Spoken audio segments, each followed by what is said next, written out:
അധ്യായം 2. മെയ് 6. ഞാൻ ഉറങ്ങുകയായിരുന്നിരിക്കണം. അല്ലെങ്കിൽ ഇങ്ങനത്തെ ഒരിടത്തെത്തിയത് ഞാൻ ശ്രദ്ധിക്കേണ്ടതായിരുന്നു. മങ്ങിയ വെളിച്ചത്തിൽ വിശാലമായ മുറ്റം കാണാമായിരുന്നു. കൊട്ടാരവും വളരെ വലുതായി തോന്നി. ചുറ്റുപാടുകൾ ഇനിയും പകൽ വെളിച്ചത്തിൽ കണ്ടിട്ടില്ല. വണ്ടി നിന്ന ഉടനെ വണ്ടിക്കാരൻ ചാടിയിറങ്ങി. അയാൾ കൈ നീട്ടിത്തന്ന് എന്നെ ഇറങ്ങാൻ സഹായിച്ചു. അയാൾ അത്രമാത്രം കരുത്തനാണെന്ന് എനിക്ക് തോന്നി. ഇരുമ്പുലക്ക പോലുള്ള കൈകൾ.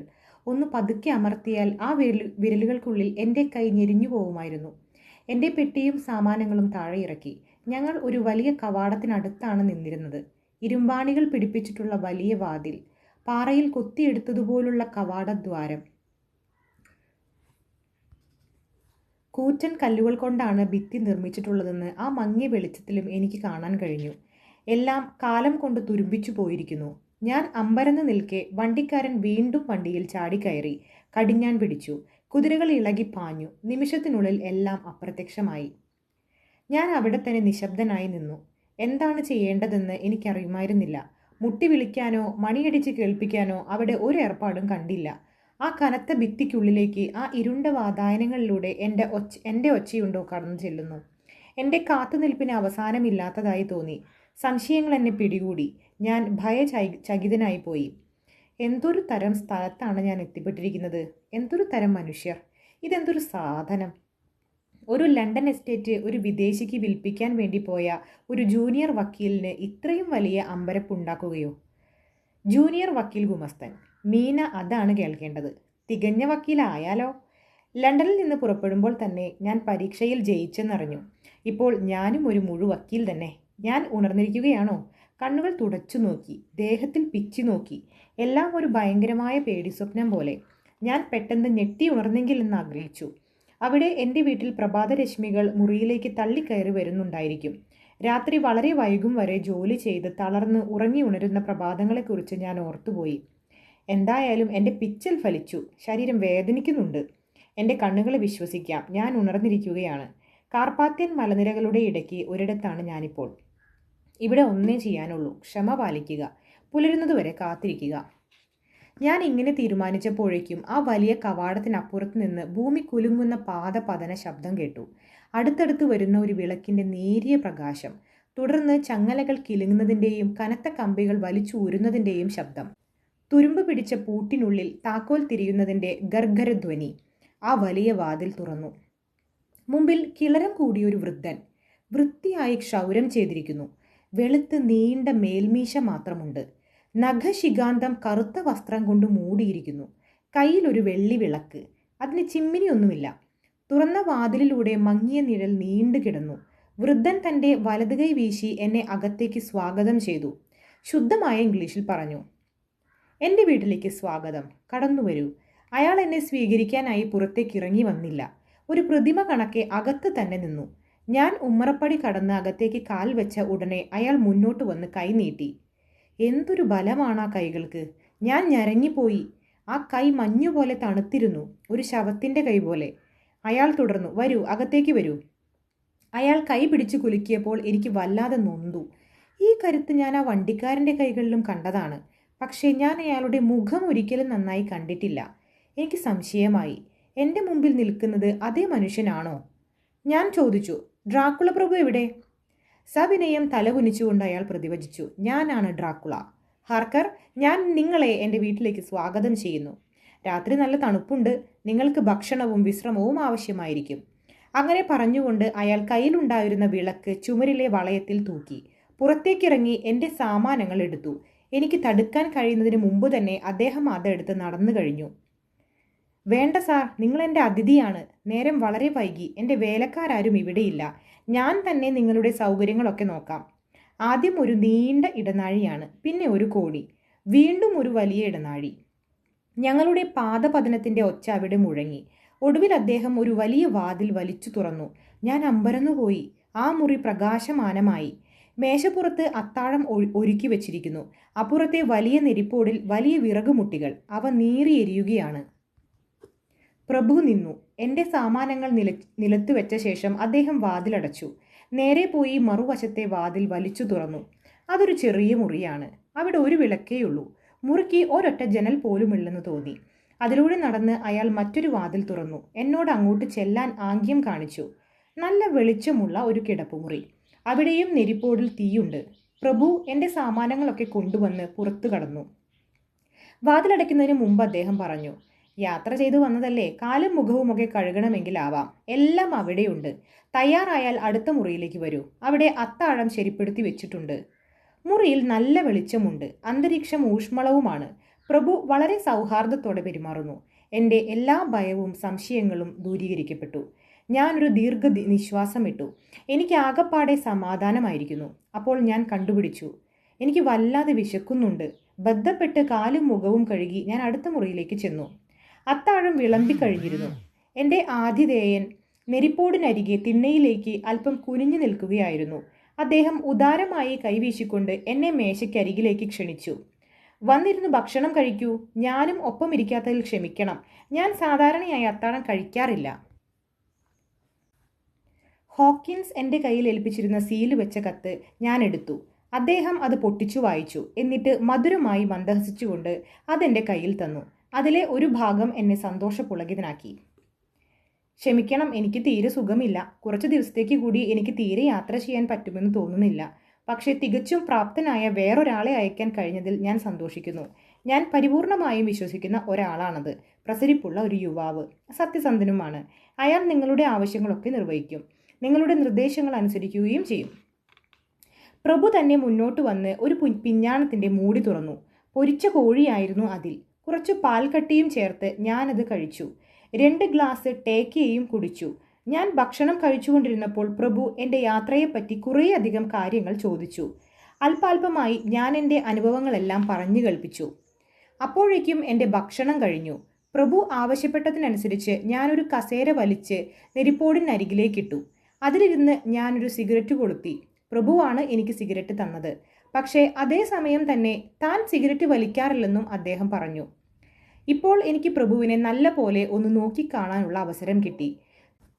നല്ല പോലെ ഉറച്ച് തെല്ലൊന്ന് വളഞ്ഞ മുഖം, നീണ്ടുയർന്ന വലിയ മൂക്ക്, വലിയ നാസാദ്വാരങ്ങൾ, പരന്ന നെറ്റി, ചെന്നിക്ക് രോമങ്ങളില്ലെങ്കിലും തലയുടെ മറുവശങ്ങളിൽ ധാരാളം മുടി, ഇടതൂർന്ന് തടിച്ച് പരസ്പരം തൊട്ടുകിടക്കുന്ന പുരികങ്ങൾ, അതിൽ ചുരുണ്ടുകിടക്കുന്ന നീണ്ട രോമങ്ങളുണ്ട്, തടിച്ച മേൽമീശ, മിക്കവാറും ക്രൂരത തോന്നിക്കുന്ന വായ, വെളുത്ത് നല്ല മൂർച്ചയുള്ള പല്ലുകൾ. ഇവ ചുണ്ടുകൾക്ക് മീതെ പൊങ്ങിക്കാണാമായിരുന്നു. ആ ചുണ്ടുകൾ അസാധാരണമാം വിധം ചുവന്നിട്ടാണ്. ആ പ്രായത്തിലുള്ള ഒരു വ്യക്തിയിൽ അത്തരം ഊർജ്ജസ്വലത കാണുന്നത് വിസ്മയാവഹം തന്നെ. ആ ചെവികൾ കൂർത്തു വിളറിയിരുന്നു. താടി പരന്ന് ദൃഢതരമായിരുന്നു. കുഴിഞ്ഞ കവിളുകൾ. ആകപ്പാടെ അദ്ദേഹം അസാധാരണമാം വിധം വിളറിയിരുന്നു. വെളുത്തു ഭംഗിയുള്ള കൈപ്പത്തികൾ. തീയിൻ്റെ വെളിച്ചത്തിൽ മാത്രമേ ഞാൻ അവ കണ്ടിട്ടുള്ളൂ. പക്ഷേ ഇപ്പോൾ ഞാൻ അവയെ അടുത്ത് കണ്ടു. എനിക്ക് ശ്രദ്ധിക്കാതിരിക്കാൻ കഴിഞ്ഞില്ല. വികൃതമായ വിരലുകളുള്ള പരുപരുത്ത കൈത്തലം. അത് വിചിത്രം തന്നെ. ആ ഉള്ളം കൈയിൽ നീണ്ട രോമങ്ങളുണ്ട്. നീണ്ട ഭംഗിയുള്ള നഖങ്ങൾ നല്ല പോലെ കൂർപ്പിച്ചിരിക്കുന്നു. പ്രഭു ഒന്ന് കുനിഞ്ഞു നിന്നു. അദ്ദേഹത്തിൻ്റെ കൈകൾ എൻ്റെ മേൽ സ്പർശിച്ചു. ഞാനൊന്ന് ഞെട്ടിപ്പോയി. ആ ഉച്ഛ്വാസം! എനിക്ക് ഛർദ്ദിക്കാൻ വന്നു. പ്രഭു അത് ശ്രദ്ധിച്ചുവെന്ന് തോന്നുന്നു. അദ്ദേഹം പിന്നോട്ട് മാറി. വല്ലാതൊന്ന് പുഞ്ചിരിച്ചു. ആ നീണ്ടുകൂർത്ത പല്ലുകൾ കുറെ കൂടി വെളുക്കി കണ്ടു. അദ്ദേഹം വീണ്ടും തീയിനരികെ തന്നെ ഇരുന്നു. ഞങ്ങൾ രണ്ടുപേരും ഒന്നും സംസാരിച്ചില്ല. ഞാൻ ജനലിന് നേരെ നോക്കി. നേരം പുലരാറായിരിക്കുന്നു. പ്രപഞ്ചം അഗാധമായ നിശ്ചലതയിൽ ആണ്ട് കിടക്കുകയാണ്. അകലെ താഴ്വരയിൽ നിന്നെന്ന പോലെ ചെന്നായ്ക്കൾ കൂട്ടം കൂട്ടമായി അലറുന്നുണ്ട്. പ്രഭുവിൻ്റെ കണ്ണുകൾ തിളങ്ങി. കേട്ടില്ലേ, രാത്രിയുടെ സന്തതികൾ, അവരുടെ സംഗീതമാണ്, അദ്ദേഹം പറഞ്ഞു. ഞാൻ എന്തോ വല്ലാതായി. അദ്ദേഹം അത് ശ്രദ്ധിച്ചുവെന്ന് തോന്നുന്നു. നിങ്ങൾ നഗരവാസികളാണ്. ഈ ശിക്കാരികളുടെ വികാരങ്ങൾ നിങ്ങൾക്ക് മനസ്സിലാക്കാൻ കഴിയില്ല. കസേരയിൽ നിന്ന് എഴുന്നേറ്റുകൊണ്ട് അദ്ദേഹം തുടർന്നു. നിങ്ങൾ തളർന്നിരിക്കും. കിടക്ക തയ്യാറായിട്ടുണ്ട്. ഇഷ്ടം പോലെ ഉറങ്ങിക്കോളൂ. ഉച്ച തിരിയുന്നതുവരെ എനിക്ക് പുറത്തു പോയിട്ട് അല്പം ജോലിയുണ്ട്. സുഖസ്വപ്നങ്ങൾ കണ്ട് കിടന്നുറങ്ങൂ. തല കുനിച്ചുകൊണ്ട് വാതിൽ തുറന്ന് അദ്ദേഹം അടുത്ത മുറിയിലേക്ക് പോയി. ഞാൻ കിടപ്പുമുറിയിലേക്ക് കടന്നു. ഞാൻ അത്ഭുതങ്ങളുടെ നടുക്കടലിലാണ്. എങ്ങും സംശയങ്ങൾ, ഭയം, എല്ലാം വിചിത്ര സംഭവങ്ങൾ. എന്തോ എനിക്ക് എന്നെ തന്നെ വിശ്വസിക്കാൻ കഴിഞ്ഞില്ല. മെയ് 7 പ്രഭാതമായി. പക്ഷേ ഞാൻ ദിവസം മുഴുവൻ വിശ്രമിച്ചു. നേരം ഉച്ചയാകുന്നതുവരെ ഞാൻ കിടന്നുറങ്ങി. പിന്നെ എണീറ്റ് ഉടുപ്പിട്ടു. നേരെ ഇന്നലെ രാത്രി അത്താഴം കഴിച്ച മുറിയിലേക്ക് ചെന്നു. അവിടെ പ്രാതൽ ഒരുക്കി വെച്ചിരിക്കുന്നു. തണുത്ത് പച്ചവെള്ളം പോലെ ആയിരിക്കുന്നു. കാപ്പി മാത്രം നെരിപ്പോടിനടുത്ത് വെച്ചിട്ടുണ്ട്. അതുകൊണ്ട് ചൂടാറിയിട്ടില്ല. മേശപ്പുറത്ത് ഒരു കുറിപ്പ്. ഞാൻ പുറത്തൊന്ന് പോവുകയാണ്. എനിക്ക് വേണ്ടി കാത്തിരിക്കേണ്ട, ഡ്രാക്കുള. ഞാൻ പ്രാതൽ കഴിച്ചു. വളരെ രുചി തോന്നി. ഇനി വേലക്കാരെ ആരെയെങ്കിലും വിളിക്കണമല്ലോ. ഞാൻ ചുറ്റും നോക്കി. ഇവിടെ കോളിംഗ് ബെല്ല് പോലുമില്ല.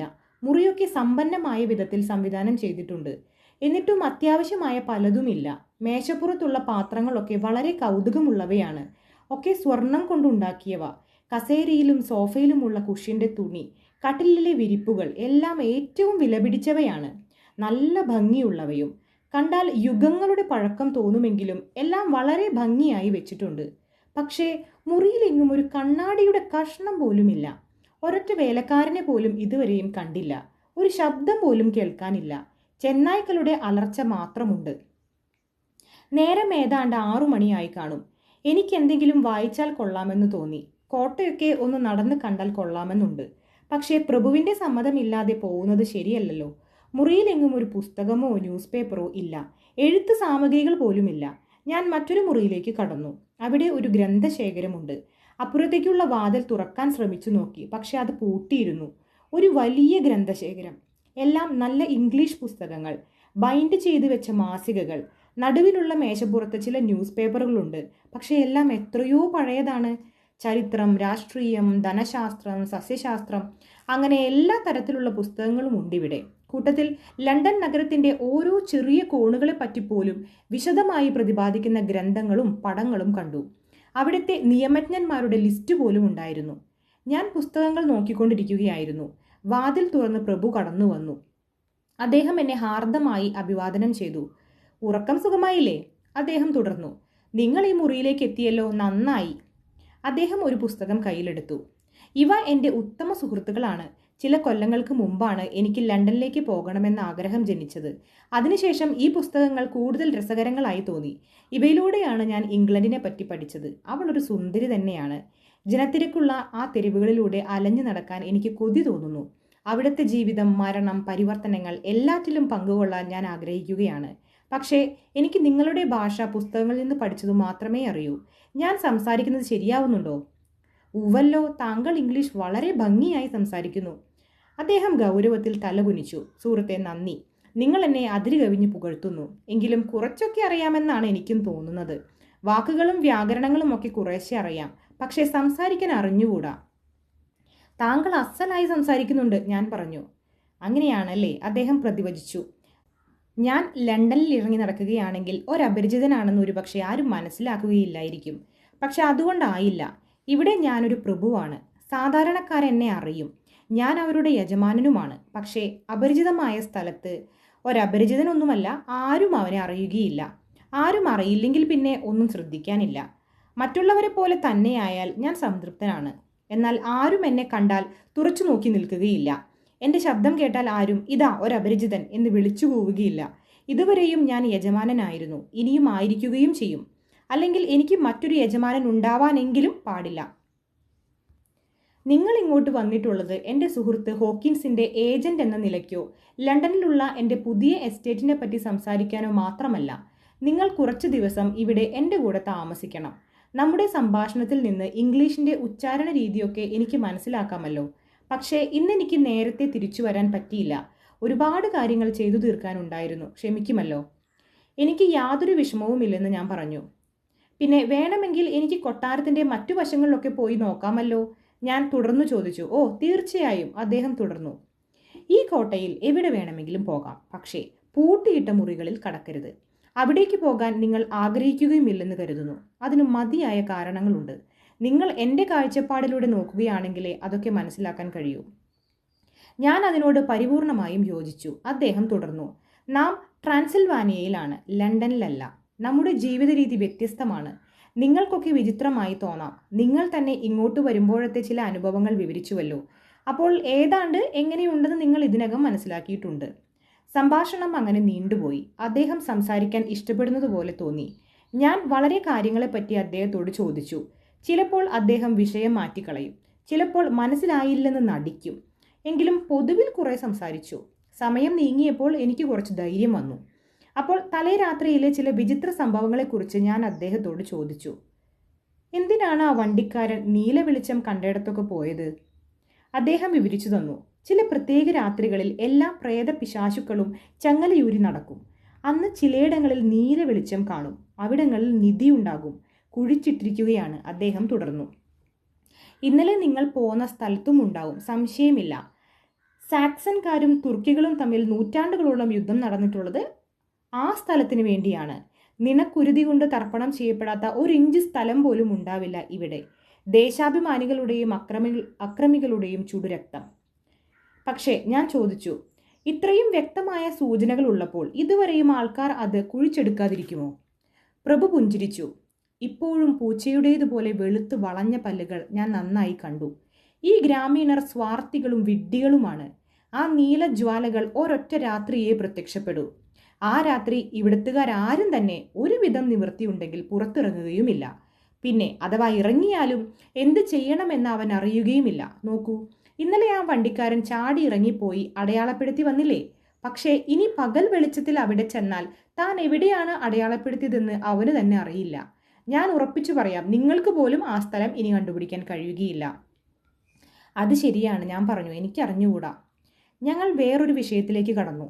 നോക്കൂ, അദ്ദേഹം തുടർന്നു. ലണ്ടൻ നഗരത്തെപ്പറ്റി എനിക്ക് പറഞ്ഞു തരൂ. എനിക്ക് വേണ്ടി അവിടെ വാങ്ങിയിട്ടുള്ള കെട്ടിടത്തെപ്പറ്റിയും.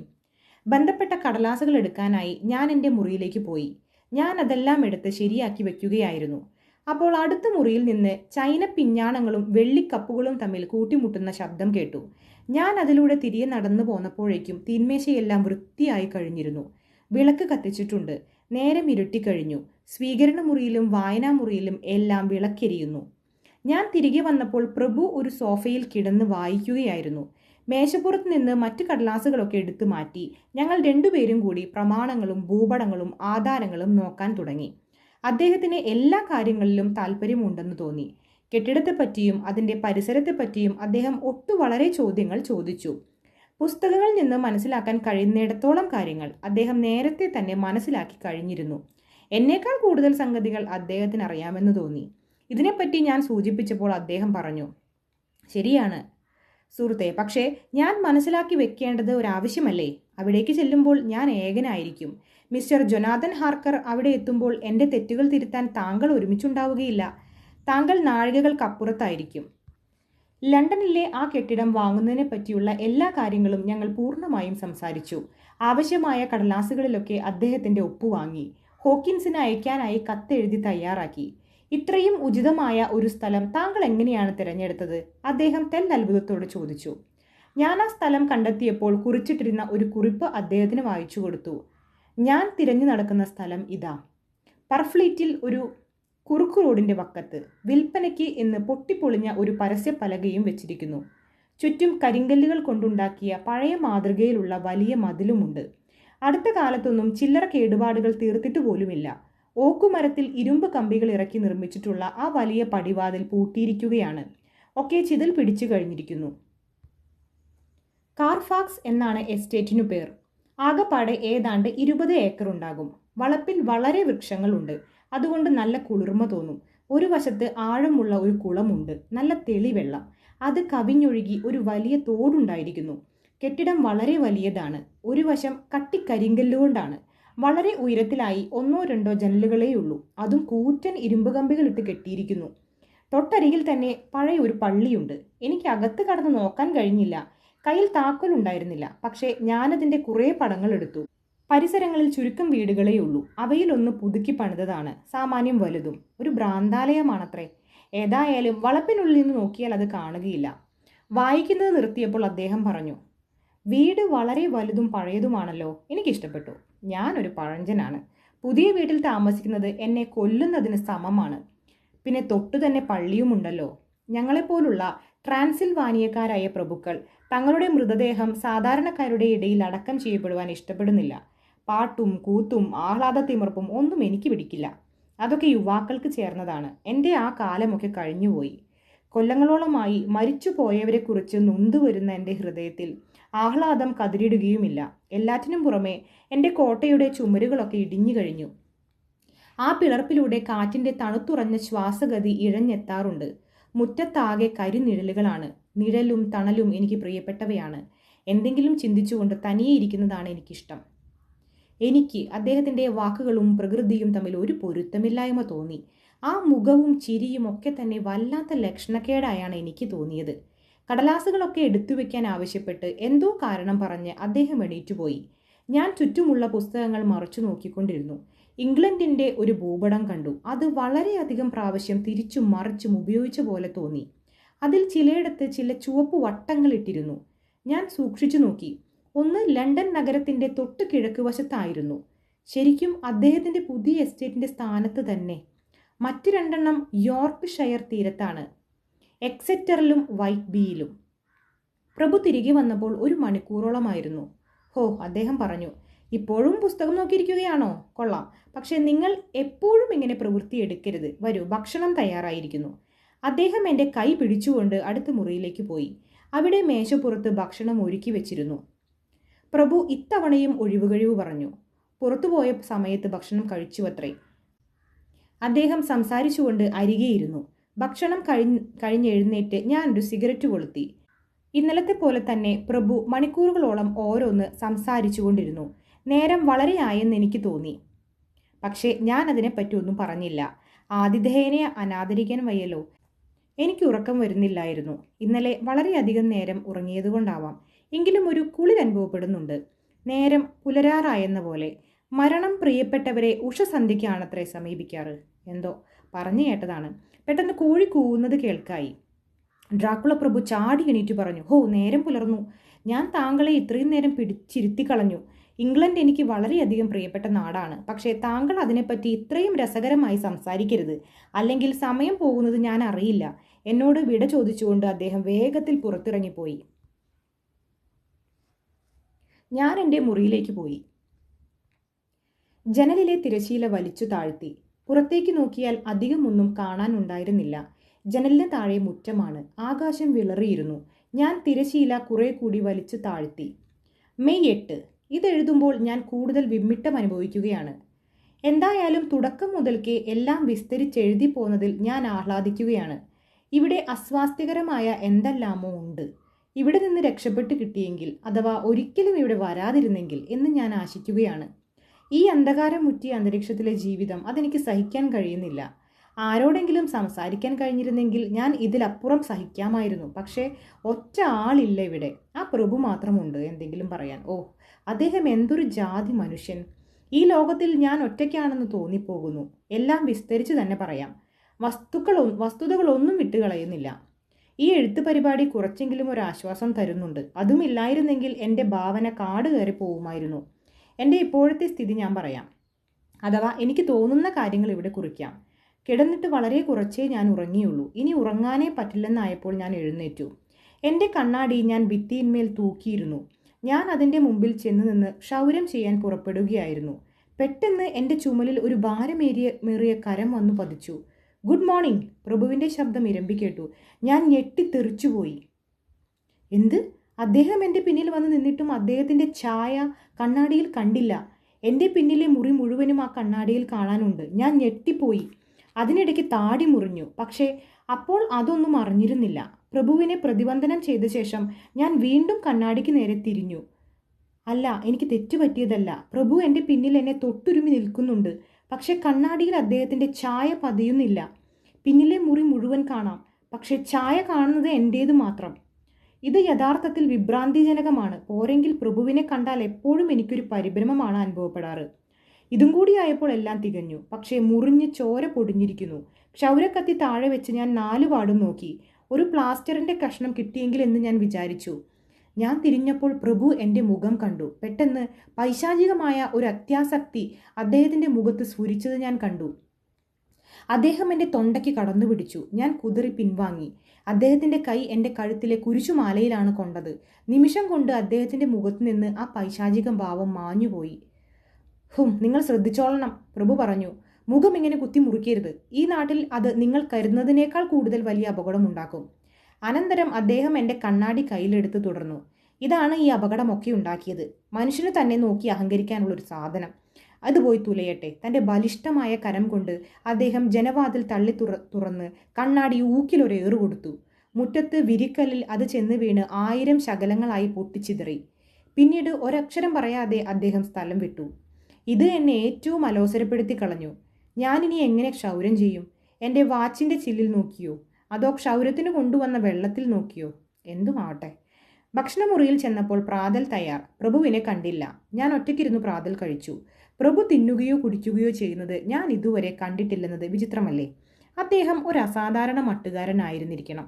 പ്രാതലിന് ശേഷം ഞാൻ കോട്ടയ്ക്കുള്ളിൽ ഒരു ചെറിയ അന്വേഷണ പര്യടനം നടത്തി. ഞാൻ കോണി കയറി ചെന്നു. തെക്കോട്ട് മുഖമുള്ള ഒരു മുറി ഞാൻ കണ്ടെത്തി. അവിടെ നിന്നുള്ള കാഴ്ച ഏതാണ്ട് ഗംഭീരം തന്നെയാണ്. ഞാൻ നിന്നേടത്ത് നിന്ന് നോക്കിയാൽ എല്ലാം ഭംഗിയായി കാണാം. കൊട്ടാരം സ്ഥിതി ചെയ്യുന്നത് ഒരു പർവ്വതത്തിൻ്റെ ഉച്ചിക്കൊടുമുടിയിലാണ്. ജനലിലൂടെ ഒരു കല്ലെടുത്തിട്ടാൽ എങ്ങും തൊടാതെ അത് 1000 അടി താഴെയാണ് ചെന്ന് വീഴുക. നോക്കെത്താവുന്നിടത്തോളം വൃക്ഷശിഖരങ്ങളുടെ ഒരു പച്ച പരപ്പ് തന്നെ. അവിടവിടെ മലനിര ഇടമുറിഞ്ഞതിൻ്റെ ഫലമായി ഉണ്ടായ 1-2 ഇടർച്ചകൾ കണ്ടെന്നു വരും. ഇടയ്ക്ക് ഒരു വെള്ളി എരഞ്ഞാൻ പോലെ ചുറ്റി വളഞ്ഞ് കീഴ്പോട്ടൊഴുകുന്ന കാട്ടരുവികളും. ഇവിടെ പ്രകൃതി ദൃശ്യങ്ങൾ വർണ്ണിക്കാൻ എനിക്ക് മനസ്സ് വരുന്നില്ല. കോട്ടയുടെ പരിശോധന കൊണ്ട് ഞാൻ ആകെ അന്തം വിട്ടുപോയി. എന്തത്ഭുതം! നിറച്ചും വാതിലുകൾ ഒക്കെ അടച്ചു പൂട്ടി ഭദ്രം. ഭിത്തിയിലെ ജാലകങ്ങൾ ഒഴികെ പുറത്തേക്ക് പോകാനുള്ള ഒരു വഴിയും കണ്ടില്ല. ഈ കോട്ട ഒരു കാരാഗൃഹ ദുർഗം തന്നെ. ഞാൻ ഇതിലെ ഒരു തടവുകാരനും.